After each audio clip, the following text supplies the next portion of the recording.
Salam sejahtera Malaysia, denyut nadi suara rakyat bergema di channel ini. Tuan-tuan dan puan-puan yang dihormati sekalian, saya ingin berkongsi kepada anda satu penemuan terbaru melalui risikan-risikan luar biasa politik kita. Kononnya betulkah Muhyiddin bakal dibuang daripada Bersatu punya kepimpinan? Habislah Muhyiddin kali ini. Kalau Muhyiddin kena buang dari Bersatu, dia mau pergi mana? Muhyiddin mau pergi mana? Adakah dia mau pergi PAS? PAS mungkin tidak mau terima dia. Sebab Muhyiddin dia mau jadi Perdana Menteri. Tapi PAS pun ada calon Perdana Menteri. Mau pergi UMNO, UMNO langsung tak mau terima dia. Mau pergi PKR pun tak terima dia. Apalagi mau pergi DAP, langsung tidak terima. Jadi Muhyiddin pergi mana? Muhyiddin mau pergi mana kalau dia kena buang oleh Bersatu? Silap-silap dia pergi planet Pluto lah mungkin. Kesian dia ni. Kesian. Jadi dakwaan mahu disingkirkan daripada pemimpin Bersatu. Ini sebenarnya yang sedang berlaku. Ini penjelasan penting bagi anda. Tapi sebelum itu, bagi anda yang ada masalah kencing manis, darah tinggi, kolesterol, apalagi buah pinggang, jantung, paru-paru, kanser, TB kah, gout, kolesterol, apalagi penyakit lain, penyakit kulit, penyakit batin lelaki, batin perempuan, apa saja masalah penyakit disebabkan oleh kita punya imun badan yang sudah lemah ataupun sudah jadi bodoh. Kerana itu ada satu produk daripada Full Life Research yang saya ingin kongsikan bagi anda. Produk ini bukan ubat, ini adalah transofactor. Nama saintis dia pun memang transofactor. Dapat meningkatkan imun badan anda sehingga 437% kekuatan badan. Okey, yang ini paling kuat paling kuat di dunia. Okey, yang ini telah dibuktikan secara saintifik, digelar sebagai molekul ajaib oleh saintis, bukan Full Life, daripada saintis. Kemudian dia ada juga kajian selama lebih daripada 50 tahun dan yang paling best dia sudah pun masuk di dalam buku rujukan para doktor di seluruh dunia.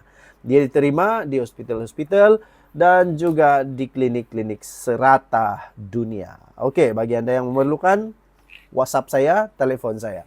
Dakwaan mahu disingkir daripada pemimpin Bersatu, ini penjelasan Muhyiddin Yassin.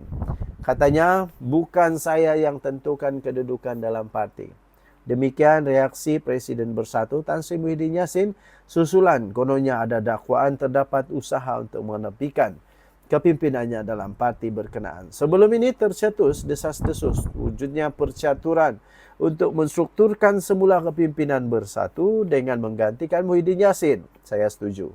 Bukan lagi rahsia, pergeseran boleh dilihat jelas melalui kenyataan daripada pemimpin tertentu. Daripada pemimpin tertentu yang menghentam kohort sama dalam parti. Tindakan itu dilakukan dipercayai kerana wujudnya dua kem dalam kepimpinan Bersatu kini. Masing-masing pasukan menyokong Presiden dan satu lagi menolak kepimpinan bekas Perdana Menteri yang juga adalah pengerusi Perikatan Nasional itu sekarang.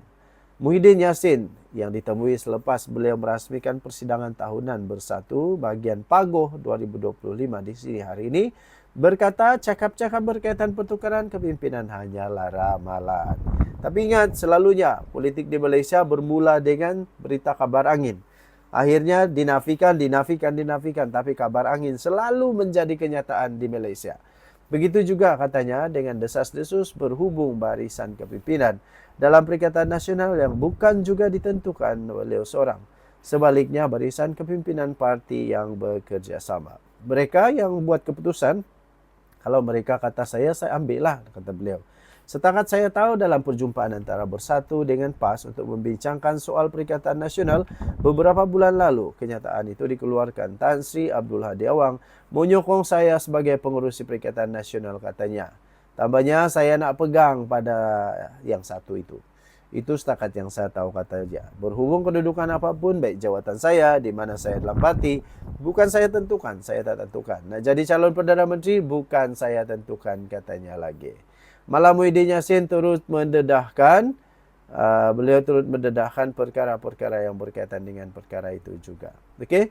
Jadi tuan-tuan dan puan, kalau Muhyiddin Yassin kena buang daripada Bersatu, dia nak pergi mana? Cuba komen sikit, kita jumpa lagi. Bye-bye. Salam sejahtera, selamat pagi tuan-tuan dan puan yang dihormati sekalian. Apa kabar tuan-tuan dan puan hari ini? Saya doakan semuanya sihat-sihat belaka. Ini adalah rantai kalung tradisi kami, suku kaum Rungus di Sabah. Okey, tuan-tuan dan puan yang dihormati sekalian, berita yang cukup panas pada hari ini pastinya akan menggegarkan semua orang. Yang pertama pastinya melibatkan Rafizi Ramli. Berita cerita tentang Rafizi Ramli belum lagi berkesudahan. Hari ini sidang media Rafizi Ramli akan dibuat secara eksklusif. Ramai orang membuat teka-teki. Apa sebenarnya sidang media yang akan dibuat oleh Rafizi pada hari ini? Ramai orang kata Rafizi Ramli akan menarik sokongan kepada Perdana Menteri Datuk Seri Anwar Ibrahim. Tapi sebenarnya, sekejap lagi saya ingin kongsikan kepada anda apa sebenarnya rahsia sidang media Rafizi pada hari ini. Ini adalah rahsia yang kita dapat tahu dulu. Tapi sebelum itu, bagi anda yang ada masalah kesihatan, 3 serangkai, sakit jantung, buah pinggang, kencing manis, kolesterol, gout, kanser, sakit badan, lengu-lengu badan, sakit lutut, apa sajalah. Buasir kah, sakit mata, sakit saraf, sakit masalah lelaki, masalah perempuan, semuanya disebabkan oleh imun badan yang rendah. Ini transfer factor daripada For Life Research adalah satu produk saintis yang dapat meningkatkan imun badan anda sehingga 437% kekuatan imun badan. Ini bukan ubat, tapi ini adalah produk yang dapat membantu anda meningkatkan imun badan dan akhirnya boleh sihat dengan imun badan yang optimal.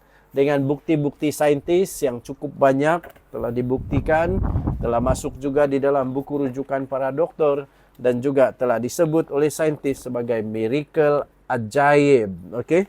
So semua ini penting, telah juga diterima oleh Kementerian Kesihatan Malaysia sebagai makanan. Okey, sidang media Rafizi pada hari ini sebenarnya bukan untuk tarik balik sokongan terhadap Perdana Menteri. Jadi untuk apa? Pengumuman bekas timbalan Presiden PKR Rafizi Ramli untuk mengadakan sidang media pada hari ini bersama dengan beberapa ahli parlimen daripada parti itu mencetuskan spekulasi yang panas. Susulan pengumuman itu, satu mesej tular mendakwa kononnya Rafizi yang kini menjadi pengkritik lantang kepada kerajaan selepas beliau meletakkan jawatan sebagai Menteri Ekonomi bersama 10 lagi ahli parlimen pakai PKR kononnya akan menarik balik sokongan mereka terhadap Perdana Menteri Datuk Seri Anwar Ibrahim dalam sidang media tersebut. Namun akhirnya inilah yang paling penting ya tuan-tuan dan puan. Perkara itu telah dinafikan oleh Ketua Cabang PKR Tuaran Razif Rakimin. Senarai itu katanya palsu, hanya sekadar spekulasi, katanya ringkas kepada Malaysia kini. Difahamkan sidang media yang dijadualkan berlangsung di Pejabat Ahli Parlimen Subang, Wong Chen itu adalah berkenaan dengan isu-isu nasional. Razif turut menjelaskan mereka yang akan hadir pada sidang media itu adalah wakil rakyat yang menyokong Rafizi semasa pemilihan parti itu pada Mei yang lalu. Selain Wong, salah seorang yang turut dinamakan dalam mesej yang tular itu ialah Naib Presiden PKR sendiri, Chang Leh Kang. Chang yang juga adalah Menteri Sains, Teknologi dan Inovasi. Bagaimanapun dijadual menghadiri pelancaran program pendidikan sains di Kuala Lumpur pada waktu yang sama dengan sidang media Rafizi. Rafizi telah tewas dalam perebutan jawatan timbalan Presiden pada Mei yang lalu, membawa kepada peletakan jawatannya sebagai Menteri Ekonomi. Penghujung bulan lalu, dia meluahkan rasa pesimis terhadap rancangan kerajaan untuk menyemak dan menstruktur semula rancangan Malaysia ke-13 dalam tempoh yang singkat. Dokumen RMK-13 itu dipelopori Kementerian Ekonomi di bawah Rafizi sebelum ini. Rafizi juga menyatakan kebimbangan terhadap kemungkinan berlaku krisis dalam Badan Kehakiman susulan persaraan Tengku Maimun Tuan Mat sebagai Ketua Hakim Negara. Pemerhati politik melihat ini sebagai kemunculan semula Rafizi yang satu ketika pernah dikenali kerana kerap mendedahkan skandal kerajaan melalui sidang media. Denyut Nadi Suara Rakyat bergema di channel ini. Jangan lupa tekan butang subscribe, like, dan share. Bye-bye.